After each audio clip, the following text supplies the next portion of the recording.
गुप्त स्नेहानि बद्धासा। भगवान श्री कृष्ण की पत्नी होगी राधा रानी, लेकिन प्रेम कैसा होगा?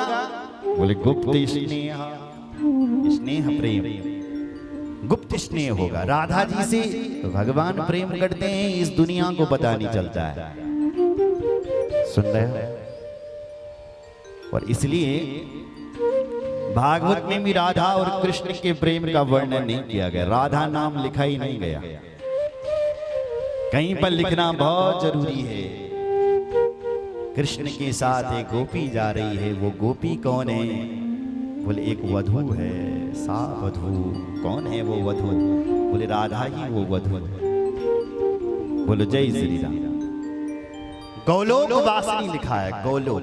गौलोक में देवी भागवत आप सुनेंगे तब राधा और कृष्ण के जीवन पर से आप जान पाओगे। प्रकृति और पुरुष, राधा और रानी। राधा रानी जो है भगवान कृष्ण की आत्मा है। क्या है? आत्मा। और इसलिए उनको आत्मेश्वरी कहते हैं, आत्मेश्वरी। राधा और कृष्ण में कोई भेद ही नहीं है, वो एक दूसरे के पूरक। राधा भगवती ने गर्भ धारण भी किया, लेकिन 100 वर्षों तक उस गर्भ को जन्म ही नहीं दिया। और जब जन्म दिया तो उस बालक को ब्रह्मांड के गोल में फेंक दिया, ब्रह्मांड के जल में फेंक दिया। तो उन राधा और कृष्ण का जो बालक है, सुनो जरा, वो नारायण भगवान है, जो जल के भीतर है, ब्रह्मांड के जल में है, जो नारायण है। इसलिए उन भगवान नारायण की प्रत्येक रोम में ब्रह्मांड है। रोम कितने हैं? 3.5 करोड़ रोम हैं। और उन वो भगवान नारायण की प्रत्येक रोम में एक एक ब्रह्मांड है। श्री कृष्ण से बड़े नारायण, उनके पुत्र बड़े होकर के नारायण बड़े बन गए। अरे भाई, कभी कभी होता है कि बाप से आगे बेटा निकल जाता है, बाप पीछे रह जाते हैं, लेकिन बेटा आगे निकल जाता है। तो ऐसी श्री कृष्ण के पुत्र हैं कौन? नारायण, जिनको ब्रह्मांड के जल में फेंका गया। अपने तर्जनी उंगली से भगवान कृष्ण ने उनको पानी पिलाया, जल पिलाया और कहा, दूध पिलाया और कहा, बेटा तुम्हारा नाम महाविराट होगा। महाविराट, महाविष्णु तुम्हारा नाम होगा। विष्णु बहुत हैं, लेकिन इनका नाम है महाविष्णु, इनका नाम है महाविराट। और इनके रोम रोम में सारे ब्रह्मांड हैं। बोलो जय श्री राम। देखो मेरी मां, सुनो जरा, इस दुनिया का जो सबसे छोटा समय है ना, समय लगता है, जो सबसे छोटा समय, उसको कहते हैं त्रुटि। कौन सा समय? क्या कहते हैं? त्रुटि। त्रुटि में कितना समय लगता है? देखो इधर, ये फूल है, और इस फूल में सुई चुभा दो, सुई चुभने में जितना समय लगता है उसको कहते हैं त्रुटि। लिखने में भी कभी त्रुटि हो जाती है, त्रुटि। त्रुटि से अधिक समय होता है निमेष। निमेष कहते हैं पलक झपकने को, पलकें जो झपकती है ना, निमेष कहते हैं। निमेष से जो अधिक समय है वो पल, विपल, और विपल से बड़ा पल, और पल से जो अधिक समय है वो सेकंड होता है। 1 सेकंड। जब 60 सेकंड होते हैं तो 1 मिनट होता है, नहीं होता है? और जब 60 मिनट होते हैं तब 1 घंटा होता है। जब 2 घंटे होते हैं तब 1 लग्न होता है। जब 3 घंटे होते हैं, 3 घंटे का 1 पहर होता है। सुन रहे हो?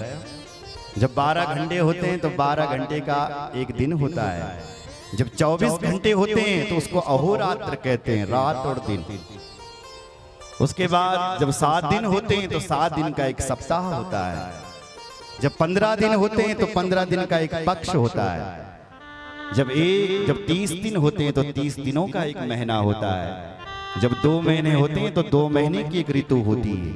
जब 6 महीने होते हैं तो 6 महीने का 1 अयन होता है। और जब 360 दिन होते हैं हिंदी कैलेंडर के अनुसार, 360 दिन होते हैं और अंग्रेजी कैलेंडर के अनुसार 365 दिन, तब एक साल होता है और एक साल को संवत्सर कहते हैं। और जब 4,32,000 वर्ष बीत जाते हैं तो इतनी आयु कलयुग की है। इसको दुगनी करो, 8,64,000 वर्ष, ये आयु द्वापर की है। द्वापर की आयु में कलयुग की आयु जोड़ दो तो ये त्रेता की आयु है। त्रेता की आयु में कलयुग की आयु जोड़ दो तो सतयुग की आयु निकल जाएगी। चारों युग जब बीत जाते हैं तो इसको कहते हैं महायुग। महायुग बीत गए। हमारे चारों युग जब 71 बार बीत जाए, कितनी बार? 71 बार। सतयुग, द्वापर युग, त्रेता युग, कलयुग जब 71 बार बीत जाते हैं तब एक चतुर्युगी होती है। एक चतुर्युगी का अर्थ होता है एक मनवंतर। 71 बार जब सतयुग, द्वापर युग, त्रेता युग बीत जाते हैं तो मनवंतर होता। मनवंतर का अर्थ है इंद्र की आयु। एक साल का इंद्र का एक दिन होता है। तो जब एक मनवंतर होता है, हमारे सतयुग, द्वापर युग, त्रेता युग जब 71 बार बीत जाते हैं तब एक इंद्र बदल जाता, तब दूसरा इंद्र होता है। एक इंद्र बदल जाओ, इंद्र की आयु पूरी। तो जब 14 इंद्र बदल जाते हैं तब ब्रह्मा जी का एक दिन होता है। जब 14 इंद्र बदल जाने वाले, सुन रहे हैं? तब ब्रह्मा जी के एक दिन को एक कल्प कहते हैं। तो जब ब्रह्मा जी कि 100 वर्ष पूरे होते हैं तब दूसरा ब्रह्मा बनता है। ब्रह्मा जी की भी 100 साल की आयु। जब 5,40,00,000 ब्रह्मा बीत जाते हैं, सुनो जरा, तब भगवान शिव जी की पलकें झपकती है। तब भगवान नारायण की पलकें झपकती है। उन्हीं भगवान नारायण के प्रत्येक रोमों में ब्रह्मांड है। ब्रह्मांड कैसा है? पातालस्य ब्रह्मलोक पर्यंतम। पाताल से लेकर के ब्रह्मलोक पर्यंत तक एक ब्रह्मांड कहा गया है। पाताल यानी इस धरती से नीचे भी लोक कहे गए हैं। अतल, वितल, सुतल, तलातल, महातल, रसातल, पाताल। पाताल लोक से 30,000 योजन दूर पर भगवान अनंत रहते हैं। एक योजन 12 किलोमीटर का होता है। 30,000 योजन लगा लो। 30,000 दूरी पर, 30,000 योजन दूरी पर भगवान अनंत शेष नाग रहते हैं। और उन शेष नाग ने इस पृथ्वी को अपने फन पर उठा रखा है। कैसे उठा रखा? बोले जैसे बच्चे गेंद उठाते हैं ऐसे उठा रखा है। इस धरती से ऊपर भी लोग हैं। भूर्भुवः स्वः महाजन तपुर सत्य। सत्यलोक में ब्रह्मा जी रहते हैं और सत्यलोक से ऊपर फिर अलग लोक हैं। वैकुंठ हैं, गौलोक हैं, शिवलोक हैं और उससे जो अधिक बहुत प्यारा है वो मणिद्वीप धाम है। कौन है? मणिद्वीप धाम, जहां भगवती भुवनेश्वरी बैठी रहती। आदि शक्ति प्रकृति, प्रकृति से परे भगवती महाकाली, महालक्ष्मी, महासरस्वती, त्रिगुणात्मिका, पराम्बा, पराशक्ति, आदि शक्ति भगवती भुवनेश्वरी उसका नाम। भुवनेश्वरी भगवती वहां मणिद्वीप धाम में सदा शिव के साथ बैठी हुई है। अच्छा, शिव जी की अवस्था कितनी है? बोले 12 साल की है। किशोर अवस्था वाले हैं हमारे महादेव। और भुवनेश्वरी मां के साथ वहां मणिद्वीप धाम में बैठे हुए। सुन रहे हैं? अलग अलग मंडप है वहां, अलग अलग परकोटे। एक मां का श्रृंगार मंडप है, एक विश्राम गृह, अलग अलग मंडप बना रहे हैं। बोलो जय श्री राम। तो राधा रानी श्री कृष्ण की आत्मा, श्री कृष्ण परमात्मा, वो परमात्मा जब धरती पर आया तो अपनी शक्ति राधा रानी को भी साथ में लेकर के आए। और राधा रानी श्री कृष्ण की ही पत्नी है, ऐसा समझना चाहिए। बोलो जय श्री राम। तो कथा यहाँ थी कि पितरों की 3 कन्या हैं, उनको सनकादिक ऋषियों ने शाप दिया, तुम्हारा धरती पर जन्म होगा लेकिन तुम्हारे गर्भ से बेटी प्रकट होगी, जो बेटियां महान होगी। मैना का और हिमालय जी का विवाह होता है। दोनों तपस्या करते हैं, देवी से वरदान मांगते हैं, क्या चाहिए?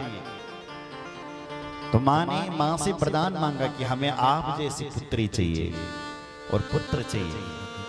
माँ ने कहा तुम्हारे बहुत सारे पुत्र होंगे और बहुत सारी पुत्रियां होंगी। ये करके कह करके भगवती अंतर्धान हो गई। समय बीता और हिमाचल जी के 100 पुत्र हुए। कितने? 100 पुत्र हुए। 100 पुत्रों में से सबसे बड़ा था मैनाक। देखो महाराज सुनो जरा ध्यान से। हिमालय जी के 100 पुत्र हैं, मतलब 100 पहाड़ हैं भाई हिमालय के पुत्र। पहले भी पहाड़ चला करते थे साहब। ये जो पर्वत है ना, पहले ये पर्वत भी चला करते थे। तो जब ये चलते थे सुनो जरा, जाकर बैठ जानते वहां के सब लोग दब जाते थे।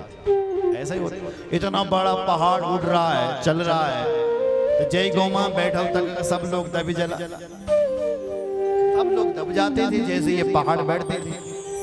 देवराज इंद्र को बड़ा क्रोध आया, भाई इन पहाड़ों को देखो तो, इन पर्वतों को, ये जहां बैठ रहे हैं वहीं की जनता समाप्त कर रहे हैं।